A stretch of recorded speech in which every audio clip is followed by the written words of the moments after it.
Et Bébert continue de se chauffer la voix. Moi je me débrouille, je me... Vas-y. Là, tu t'entends? Non. Tu m'arrêtes hein, quand c'est pas bon. Hein.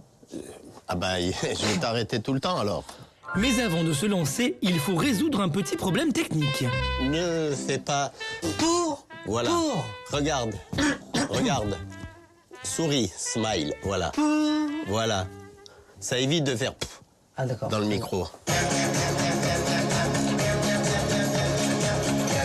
Attention. Pour bien digérer sa feuille d'impôt, il faut la noyer dans du Bordeaux. Après plusieurs tentatives, la chanson est dans la boîte. Ensemble, ils découvrent le résultat. Une fois que ça sera fini, tu pourras mettre le grand son, comme j'aime. À fond la caisse.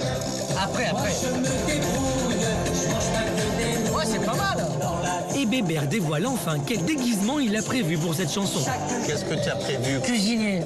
D'accord. L'habit de cuisiner, parce que moi, je pense qu'on va avoir déjà... Avec ça, on va avoir tous les restaurants avec nous. Comme je suis un personnage sans me mettre de gants, tu sais. Bien sûr.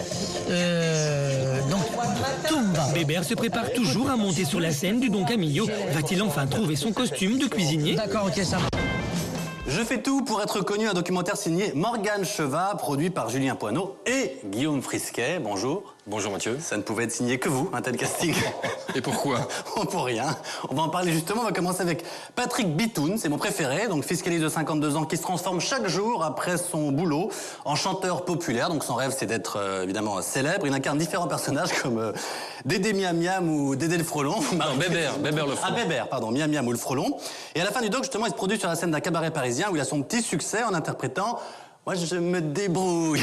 Je mange pas que des nouilles. Voilà. Alors, je sais pas, est-ce qu'il a été engagé derrière par le cabaret ou pas? On voit quand il sort qu'il est très ému quand même. Alors, il est très ému parce qu'il réalise pas encore que, pour une fois, il a pu être sur un vrai cabaret, faire un vrai spectacle. C'est la première fois qu'il montait sur scène.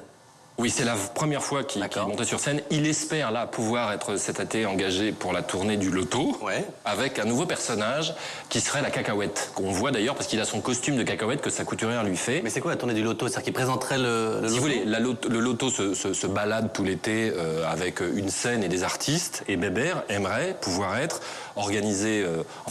sur scène en étant Bébert le Frelon, pour interpréter Miam Miam, pour interpréter la cacahuète et pour interpréter tous ces personnages.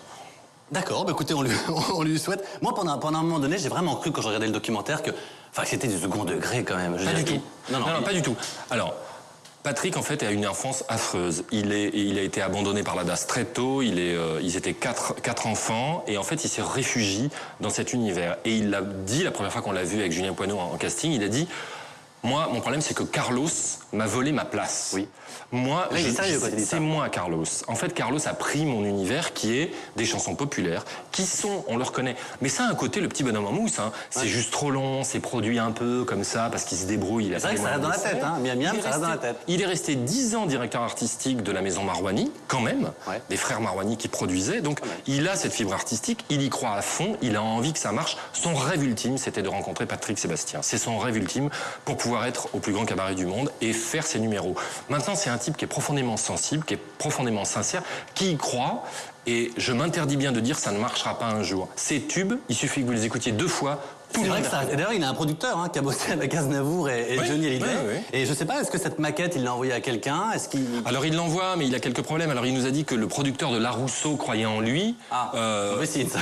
Pas forcément. Après tout, il a bien relancé La Rousseau. Oui. Non, mais... Et encore une fois, Patrick est quelqu'un qui croit en son parcours. Et à la fin du reportage, on voit qu'il est terriblement ému parce qu'il ne réalise pas ce qui lui est arrivé. Enfin, il a pu se produire sur scène. Mais ça, c'est un moment émouvant. Mais quand, par exemple, il regarde la télévision, il voit qu'il est passé chez De Chavannes, chez Coé, il dit là, je suis bon, je me regarde, là, j'étais bon.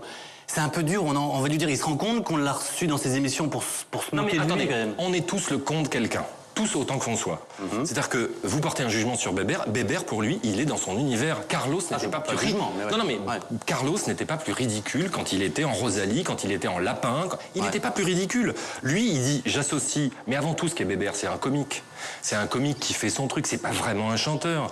Il y croit, et quand il fait sa cacahuète, le frelon ou Miam bébé, ou le toréador. Ou le bébé, ou le toréador, c'est des univers, et j'espère pour lui que ça va marcher. En tout cas, c'est quelqu'un qui est très sincère, très sensible, et sur lequel il fallait mettre un coup de projecteur, parce qu'après tout, heureusement qu'il y a des gens comme ça. Heureusement. Très bien. Non, mais franchement, je vous dis, c'était très touchant. Donc peut-être au loto cet été, on lui souhaite. Souhaitons-lui. Personnage à retenir.